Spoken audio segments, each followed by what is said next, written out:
En fait, j'avais vu la salle en vidéo, mais j'avais du mal à m'imaginer la tester ici. C'est plus grand que ce que je pensais. Ah ouais, là, il y a tout ce qu'il faut. Hein.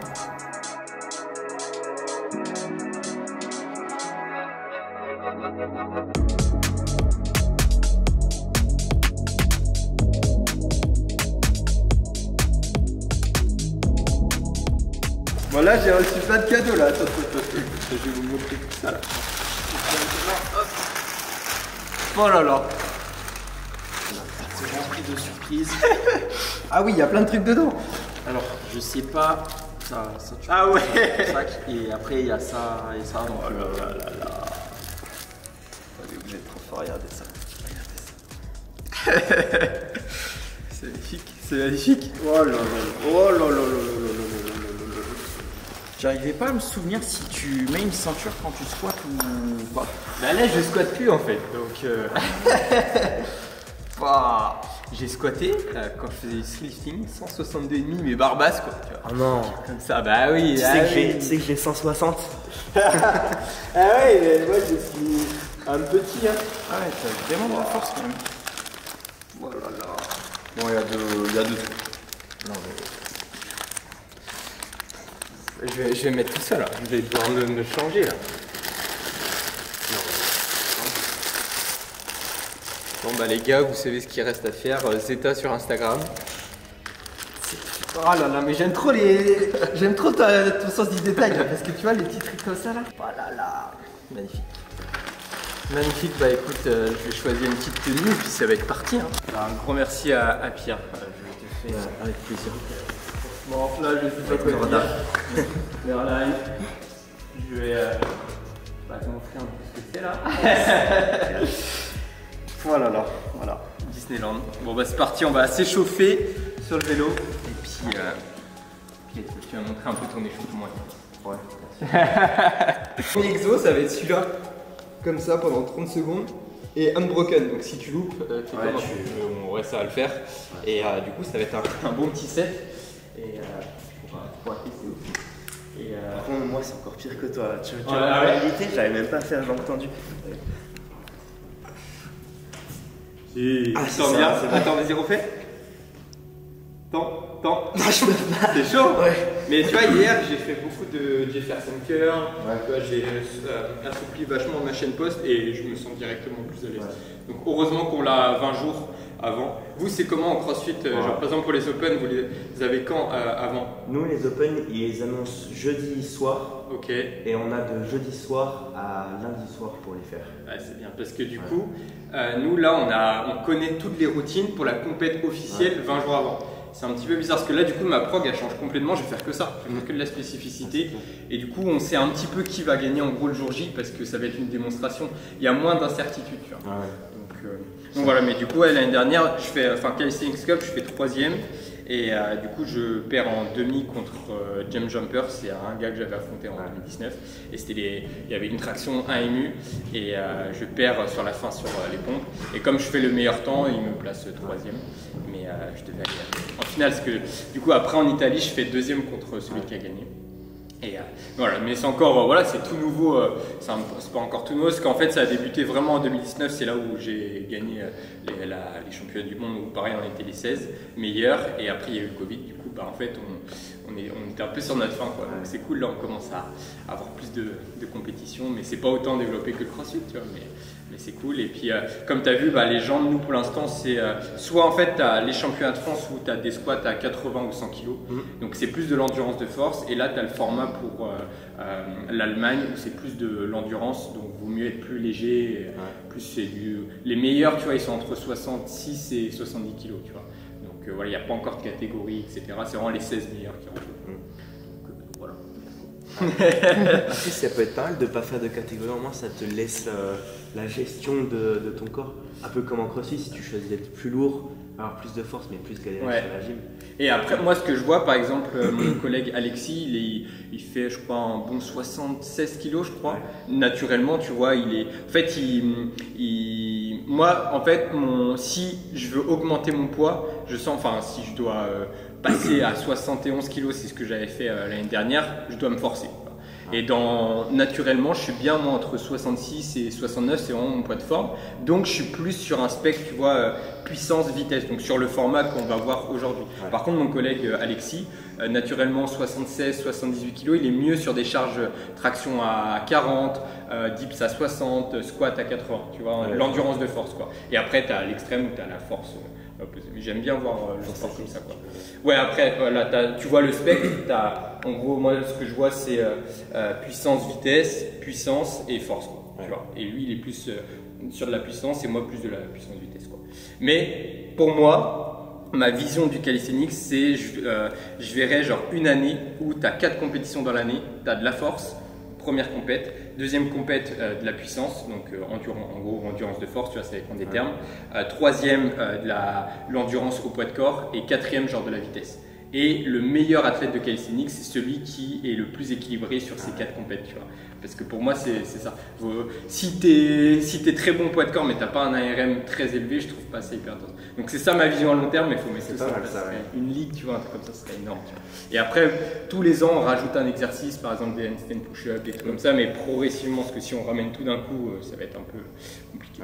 Calisthenics, à l'heure actuelle, et c'est ça qui fait que ça a du mal à se développer, on est tous dans des écoles différentes. Du coup, nous, c'est ce qu'on appelle le set and rep, l'endurance, c'est vraiment le truc classique des pompes, des tractions. Donc ça, c'est le premier, c'est le numéro 1. Tu as le 2, c'est tout ce qui va être freestyle. Et pareil, dans le freestyle, tu as 2 trucs. Tu as l'agilité, donc là, c'est les 3-6, etc. Et le statique. Tu vois. Mais pareil, eux, ils se font un peu la guerre. Tu vois. Donc c'est un peu compliqué. Mais par exemple, au FIBO, là, au championnat du monde, il y a les 2. Et celui qui va gagner, c'est celui qui est le plus équilibré entre l'agilité et le statique. Tu vois. Mais il y a des compètes que agilité et des compètes que statique. Donc voilà, ils se font un peu la guerre. Et le troisième pan, c'est le street lifting, la force. Donc comme le powerlifting, 4 mouvements, muscle up, lesté, traction lesté, dips lesté, squat lesté. Enfin, squat classique. Quoi. Sauf que, moi, justement, quand il n'y avait plus de compète, j'ai testé ça. J'ai fait 4e justement au championnat du monde, alors que je suis pas. Je sens que génétiquement, je suis pas fait pour la force. J'aime bien les efforts plus d'endurance, de puissance. Je suis pas non plus endurance, les efforts longs, tu vois, un marathon et tout. J'ai plus de mal là-dessus. Mais j'ai fait 4e, mais le truc, c'est que ça joue énormément sur le squat en fait, parce que c'est ton total. Donc, si tu as un squat à 200. T'as plus, en gros, t'as plus de chances de gagner, alors que si t'as passé 6 ans à avoir un muscle up à 40, voilà. Mais après, attention, parce que quand tu regardes comme les athlètes qui gagnent, c'est ceux qui sont le plus équilibrés, donc qui ont des gros tirages. Le meilleur actuellement, en moins de. Là, il est champion dans 2 catégories, c'est Aubin, et il a un muscle up à 40, une traction à plus de 100. Dips à 160 je crois, et un gros squat aussi. Et on voit qu'en fait c'est les tireurs quand même qui sont avantagés, parce que si le mec il est juste bon en squat et qu'il a un muscle up à 5, ça, sur la finalité ça joue pas quoi.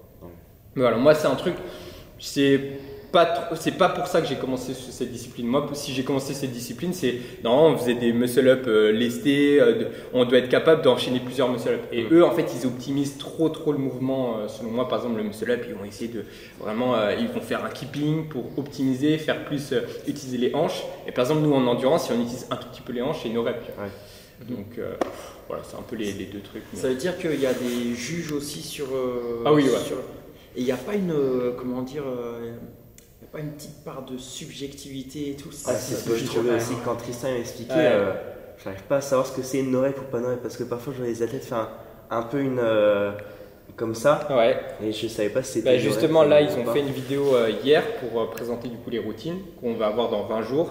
Et moi, ce que j'ai bien aimé, c'est qu'il a été hyper exigeant sur la forme. Il a dit, là, on doit marquer l'histoire. Donc en fait, c'est une équipe, c'est les athlètes, les juges et l'organisation à côté qui, on doit en fait montrer l'exemple, et le mec qui, le gars de 14 ans qui voit ce que c'est à l'écran sur YouTube, il se dit « Ah ouais, j'ai envie de commencer ce sport », mais il comprend les valeurs, quoi. Ça, c'est hyper important. Donc si on commence à dénigrer la forme, en fait, on passe à côté de nos valeurs profondes, quoi. Mais ce qui est difficile après, c'est, comme vous dites, le jugement, et surtout avec la vitesse. Là, on va le voir aujourd'hui avec Merlin, c'est que en fait, quand on veut faire beaucoup de répétitions, des fois, on commence à plus trop lock out, donc on va être ici. Mais en fait, avec la vitesse, c'est compliqué parce que c'est aussi un peu un réflexe naturel. Notre corps, des fois, il veut pas trop nous laisser là-dedans. Quand on est là, on est content. Donc, mais nous, c'est notre rôle à l'entraînement, c'est de travailler sur la technique. Et par exemple, du coup, pour les tractions, hier, il a bien dit, il veut que nos scapulas soient désengagés en bas. Et moi, c'était pour ça que j'étais pas mal aussi en tirage, parce que souvent, je garde quand même mes scapulas engagés. Donc là, hier, j'ai travaillé ma trajectoire là-dessus pour pas me prendre de nos reps là-bas, parce qu'ils vont être très très exigeants et c'est ce que je veux, quoi. Et pareil sur le menton, quoi. Ouais. Vraiment passer. En fait, si tu es loin de la barre, d'en bas, si le juge il est là, il peut se dire ah bah non, nos reps. Alors que toi, tu as passé. Ouais. Mais vaut mieux du coup être juste proche de la barre et. C'est juste de la technique. Nous, on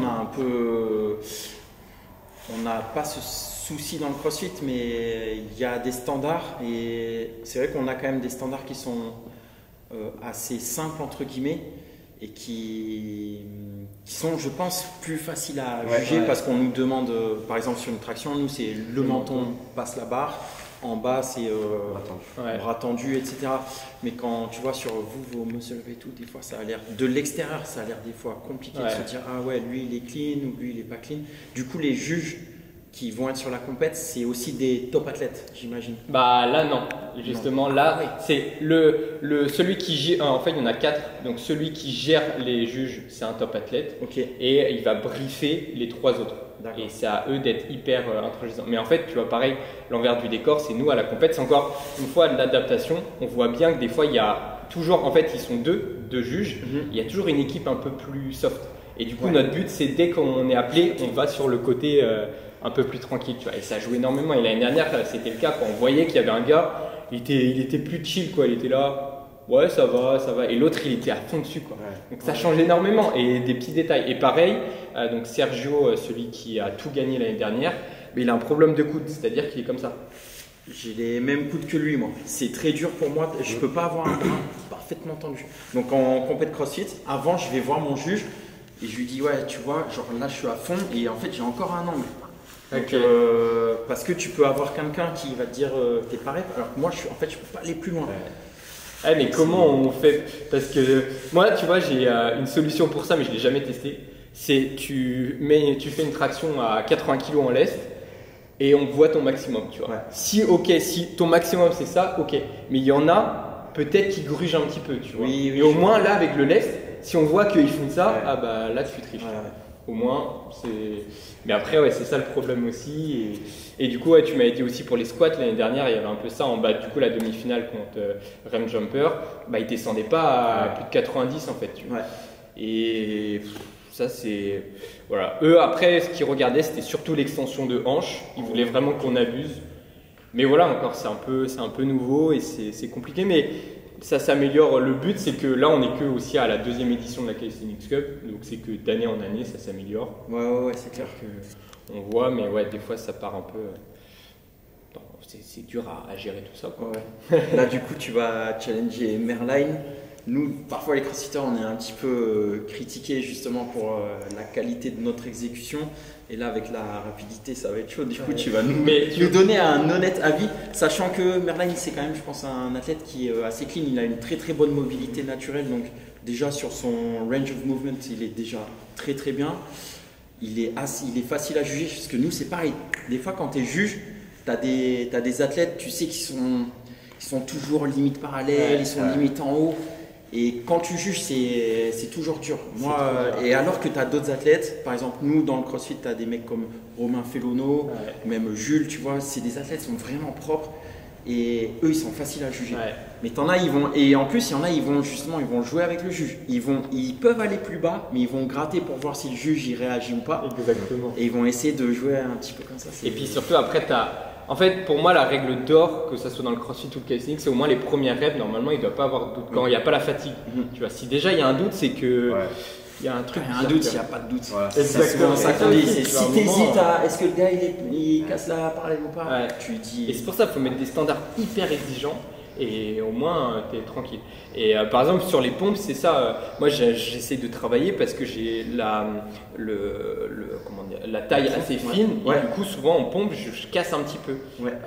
Mais du coup, je croyais que c'était quelque chose de génétique, mais en fait c'est aussi juste venir travailler là-dessus, arrondir, et puis je sens que sur mes premières reps je suis bien, et dès qu'il y a de la fatigue, boum, j'arrête. Du coup, c'est quoi le standard pour vous sur une pompe? Là pour l'instant on utilise les parallettes. Ouais. Tu vois, en fait pourquoi on utilise ça? Déjà celles-ci c'est pas les mieux, mais c'est celles qu'on aura à la compète. Le mieux c'est quand ils sont fixes ici, parce que là ils vont bouger de partout. Ah oui, exact. Normalement c'est pas fait pour ça.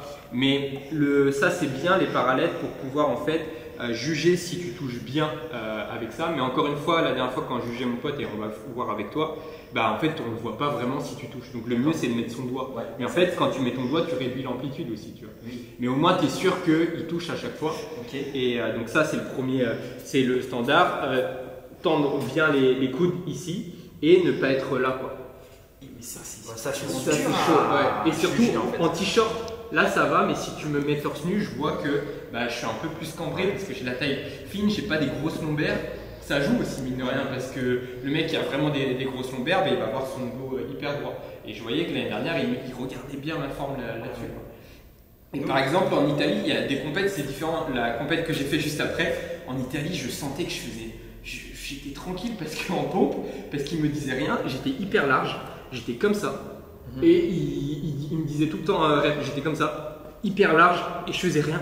Tu vois, là je tends mes bras, mais là je peux faire 150 pompes alors que tu me demandes d'être largeur d'épaule bien droit et avoir l'épaule qui descend en dessous du coude. Là c'est plus dur pour moi, tu vois. Ouais, c'est clair. Et sur 100 reps, ça joue énormément. Alors nous en CrossFit sur les pompes c'est plus simple.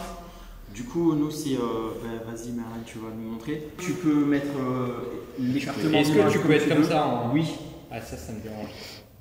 Vas-y. Ok. Après, c'est un mouvement en compétition de mon niveau. C'est des burpees que. On peut avoir, des variations de burpees. On peut avoir des fois des burpees hand released où tu dois relâcher les mains. Ça oblige vraiment le contact poitrine. Mais c'est très rare qu'on ait des pompes, nous, en compétition. Pour moi, les pompes, c'est le mouvement le moins bien réalisé pour monsieur et madame tout le monde. Ouais. Tu regardes à chaque fois, alors que c'est le mouvement classique. Et à la majorité, je ne sais pas si vous avez vu ça pendant le Covid, le défi des 1000 pompes. Mais en fait, il y avait. Non, c'était 10 000. Non, oui, c'était 1000 pompes. Et en fait, c'est là que tu voyais que ça changeait énormément. Il y en a, ils se vantaient de faire des temps de fou, mais parce qu'ils avaient une forme dégueu. Ouais. Et pour ça, du coup, l'exercice moi que je donne, c'est celui-ci. Donc, tu es vraiment ici et il faut vraiment que ton torse et tes hanches touchent le sol en même temps et pas ça. Mm-hmm. Et du coup, le fait de lever les mains, hop, là, je touche tout en même temps, je lève.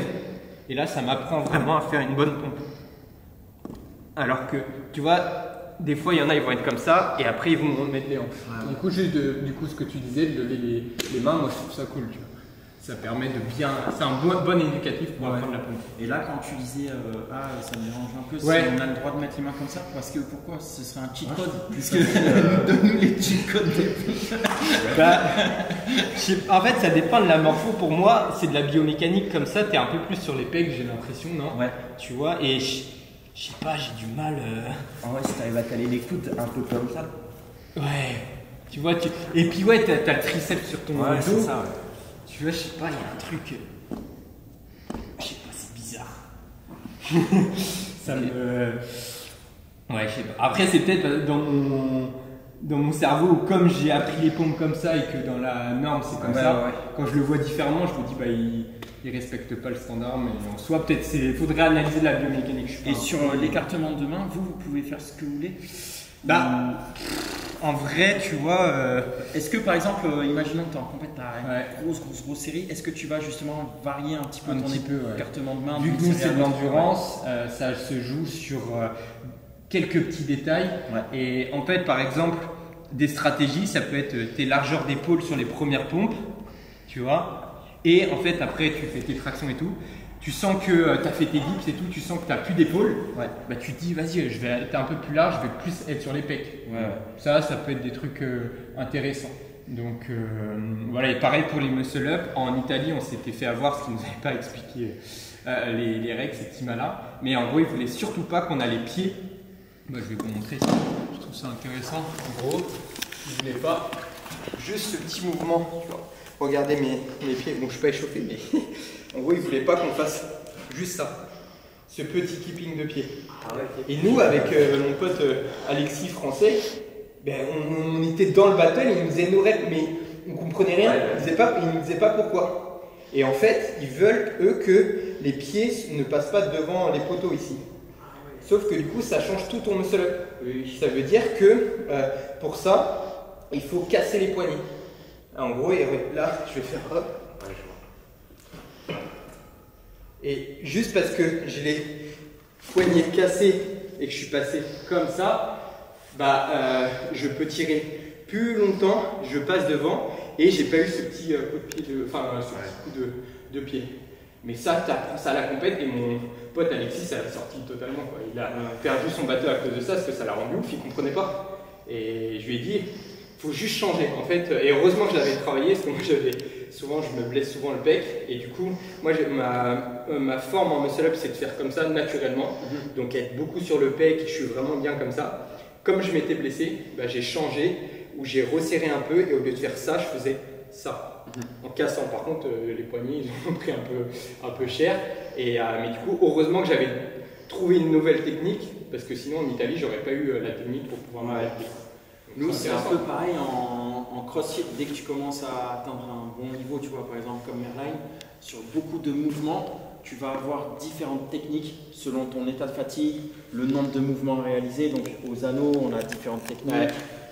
Sur tout plein de mouvements, sur les burpees aussi beaucoup, où tu as plein de façons différentes de faire selon en fait ton état de fatigue dans ta compétition et tu vas pouvoir adapter pour ce qui va être le plus efficient. Mais moi, c'est ce que j'adore dans nos sports en fait. Pour moi, le calisthenics et le crossfit, on est cousins et c'est pour ça que je suis trop content là qu'on puisse faire nous découvrir les deux univers parce que j'ai jamais compris pourquoi on nous oppose.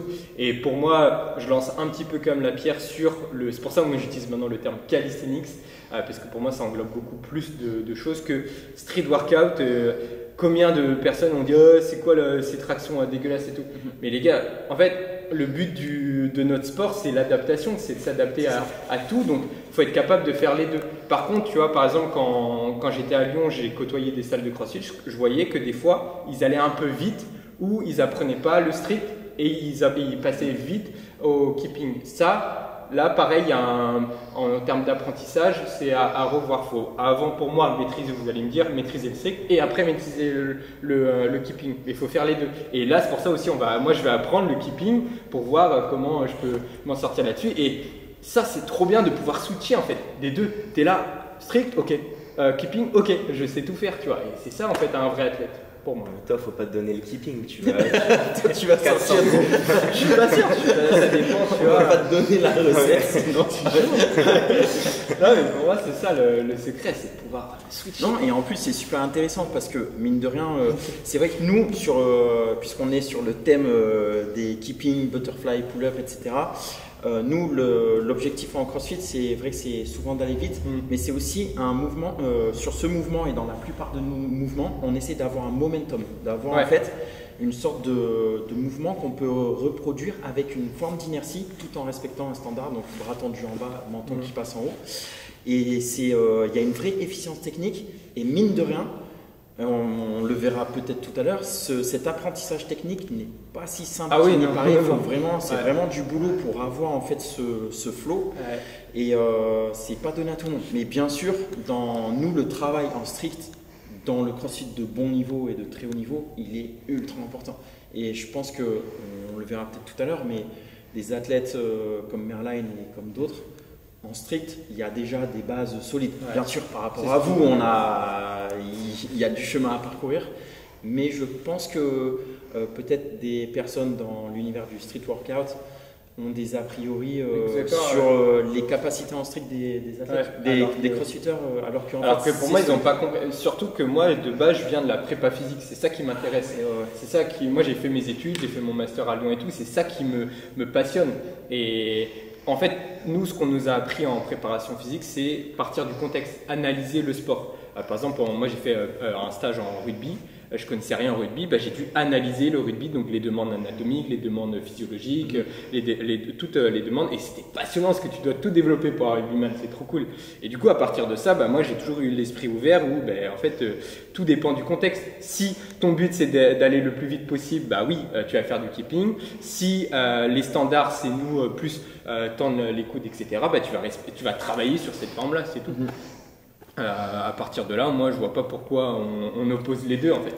Et voilà. Et surtout, je sais pas comment dans ta prog, à quel point tu utilises le strict pour la force, mais ça pareil, je trouve que après j'ai pas assez côtoyé les salles de CrossFit ou quoi, mais la force en tirage, c'est un levier énorme pour vos muscle up et tout, parce que pour vous c'est quoi la qualité mère de tout, la qualité physique la plus importante?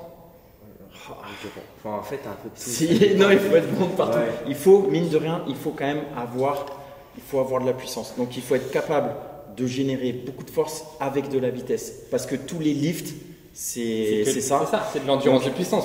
Donc il faut quand même être vraiment très fort là-dessus. Et justement, Merline, c'est super intéressant ce que tu dis. Parce que dans sa programmation individuelle, mais moi je suis sur une programmation généraliste entre guillemets, on a énormément d'exercices de tirage parce que ça transfère ensuite beaucoup de mouvements fonctionnels pour nous. Par exemple, hier soir, énormément de travail de grimper de corde sans les jambes. Ouais. Et ça transfère ensuite sur les pull-ups, sur les muscle-up, etc. Donc il y a vraiment énormément d'exos, de tirage. Après, avec les jambes, il y a quand même toujours un balancier, mais on a commencé avec legless rope climb et ensuite on a fait un renfort avec des tractions strictes. Ok. D'ailleurs hier soir, hier soir il disait attends je vais y aller tranquille parce que demain je suis avec Flo et tout. Donc moi je faisais les exos. Moi j'ai pas fait les tractions strictes. Mais du coup pour moi la qualité tu vois c'est la force du coup. Vu que nous c'est la même chose, c'est la puissance qu'on doit exprimer le jour J. Mais le meilleur levier, c'est développer la force, c'est-à-dire ton ARM. Et c'est pour ça, ce que je voulais dire, c'est que si tu passes d'une traction à 60 kg strict à 80 kg, en fait, quand tu vas revenir au poids de corps, ça va être plus simple. Tu vois. Et c'est pour ça que je trouve qu'il faut un peu plus de développement de force en strict, en CrossFit pour que ça puisse se transférer loin des échéances, bien entendu. C'est clair. Et voilà, c'était ça. Pour moi, c'est la qualité vraiment. Il y a un truc super intéressant aussi que tu as dit, et j'y pensais parce que tu parlais de rugby. Tu disais en CrossFit, il y a des fois des gens qui vont un petit peu esquiver le travail de force et ils vont utiliser la technique pour avoir des mouvements type butterfly pull-up. Et à l'inverse, en fait, ce qui est très intéressant en CrossFit, c'est qu'on voit deux profils. Il y a des gens, ils n'ont pas de force et en fait, la technique va leur permettre un petit peu d'avoir tous ces mouvements un petit peu stylés, type muscle-up ou butterfly. Et à l'opposé, tu as des fois, c'est des fois profil rugbyman. Les mecs, ils ont une force phénoménale, zéro technique, mais ils arrivent en fait à avoir un muscle-up, ils arrivent à marcher sur les mains, même avec les bras tendus, les bras fléchis, pardon. Et en fait, il faut être ni l'un ni l'autre. Il faut allier la technique et la force et mettre tout ça dans un pour être vraiment efficient. Mais quand tu as beaucoup de force, des fois, ça te permet d'esquiver l'apprentissage technique.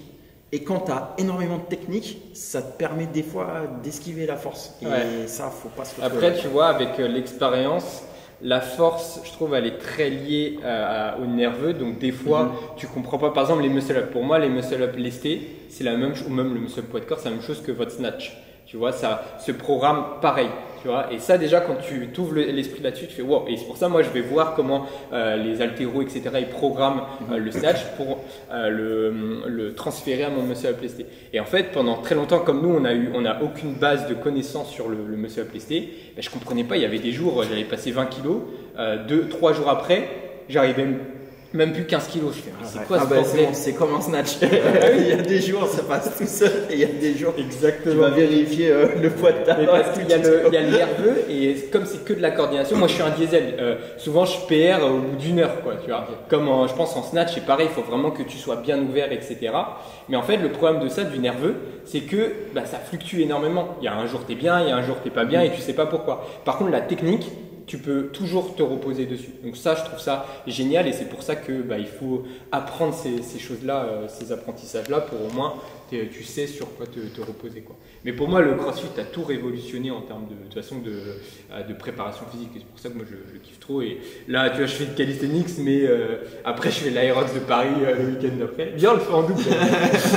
Mettez dans les commentaires ce qui court bien, lui. On verra un petit peu. Je courais bien là, je cours plus du tout. Mais justement, tu prépares l'Aerox. Tu as fait du squat. Je vois que tu fais beaucoup de vélo. Tu fais vraiment de tout. Qu'est-ce que tu attends pour venir avec nous? Ouais, je vais tester. Mais parce qu'en gros, là, c'est. Tu penses qu'il te manque quoi là aujourd'hui pour demain être performant en CrossFit? Il te manque quoi? Beaucoup de. Tous les skills, tu vois. Tout ce qu'on vient de dire, le butterfly, le snatch, l'altéro. Et surtout, je suis pas comme Nico, moi j'apprends très très lentement. Ah, mais moi je suis comme toi. Voilà. Voilà. Alors méfie-toi, lui il apprend trop vite. Donc je sais que moi ça me va bien l'endurance parce que c'est des muscle-up, des tractions, des dips épaules. Moi je répète, c'est tranquille. Mais par contre, quand il faut le handstand, je galère de ouf. Le pistol. C'est horrible pour moi. C'est quoi? C'est la mobilité de hanche là.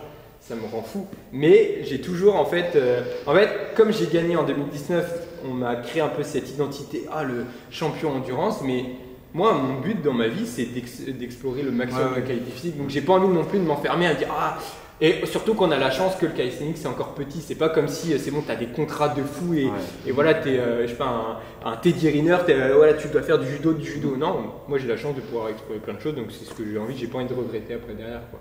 Mais bien entendu, j'ai quand même envie de regagner un titre en calisthenics, ça serait incroyable. Et surtout là, déjà cette année, je fais juste Calisthenics Cup, c'est quand même royal, quoi. J'ai juste une compète.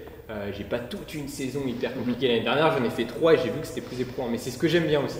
Et parce que nous on n'a pas de structure. Moi je vous envie le CrossFit à vous avoir plein de compètes, avoir une ambiance et tout, et c'est ce que j'essaye de créer dans le calisthenics. Parce que moi ce que je kiffe c'est l'aventure, et ce que j'ai du mal aussi avec le streetlifting, c'est les mecs comme le powerlifting, écouteurs, tu vois, t'es tout seul et dans ton coin, tu vois. Moi ce que je kiffe c'est comme on a fait 2025 reps là en janvier. On était 20, c'est incroyable, c'est une aventure, on adapte le niveau.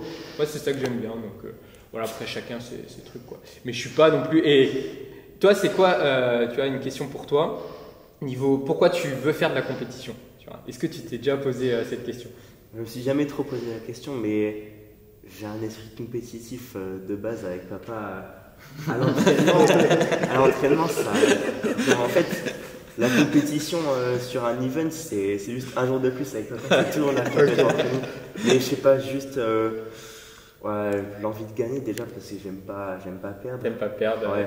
Mais aussi l'envie de me comparer aux autres et voir ce que le travail, tout ce que j'ai fait cette année, ce que ça a donné. Par exemple, l'année dernière, j'étais, je crois, 53e. Ouais. Là, je me suis beaucoup entraîné et là, je vois que ça a apporté ses fruits. Donc c'est vachement cool voir que le travail ça paye. C'est ça, c'est de voir, tu as besoin de quantifier après ton résultat à la fin. Ouais, j'étais comme toi maintenant, tu vois, ça évolue et Nico me matraque le cerveau aussi là-dessus, sur comprendre vraiment son pourquoi pour pas regretter après derrière. Et moi, tu vois, le côté compétition, c'est les émotions. J'aime trop le jour J, c'est incroyable. Et je me dis, on est quand même privilégié d'être en bonne santé, de pouvoir vivre ces trucs-là sur le floor, là, c'est incroyable. Donc, je veux pas regretter ça, mais voilà, je me projette quand même à me dire, je ferai peut-être pas ça toute ma vie. J'aime bien aller toucher à tout, comme les podcasts, comme là, ce qu'on est en train de faire là et tout. Moi, j'aime trop apprendre plein de trucs.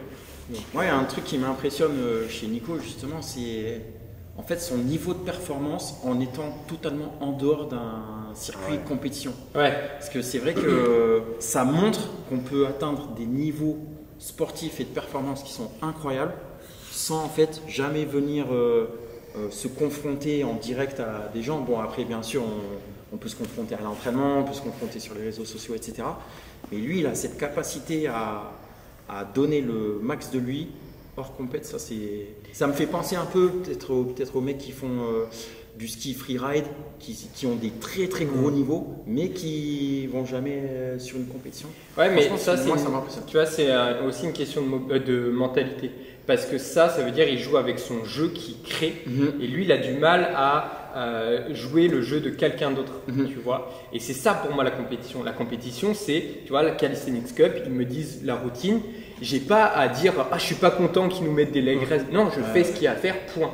Tu vois. Mais Nico, il aime pas trop ça. Il préfère contrôler les choses et jouer dans son propre jeu, tu vois. Et c'est pour ça on peut tout remettre en question sur la compétition. Et des fois, il y en a, ils veulent juste pas faire ils ont des niveaux de dingue et ils veulent pas faire de compétition parce que ils ont pas cette motivation-là de se dire, ben non, moi j'ai pas envie de faire leur truc là. Moi j'ai envie de faire mon truc à moi. Et des fois, c'est ce que je me dis aussi. C'est pour ça que, par exemple là, quand à Bali, j'ai fait 50 tractions, 5 muscle-up, je l'aurais jamais fait si j'étais en compète parce que j'ai dû sacrifier pas mal de trucs. J'ai enlevé pas mal les jambes, j'ai enlevé pas mal de poussées pour me concentrer que sur le tirage en fait, tu vois. Mais ça, pour un athlète, en CrossFit, si tu concentres que sur ton snatch, tout le reste diminue, donc tu perds à côté de ça. Mais si j'avais pas fait ça, j'aurais pas eu les 50 tractions 5 émus et c'est une petite quête aussi, c'est ça qui est cool, quoi. Mais c'est mon jeu, tu vois, c'est à moi, tu vois, c'est mon petit truc et c'est mon équipe, quoi. Bon, on est parti. Bienvenue à tous dans cette nouvelle vidéo YouTube.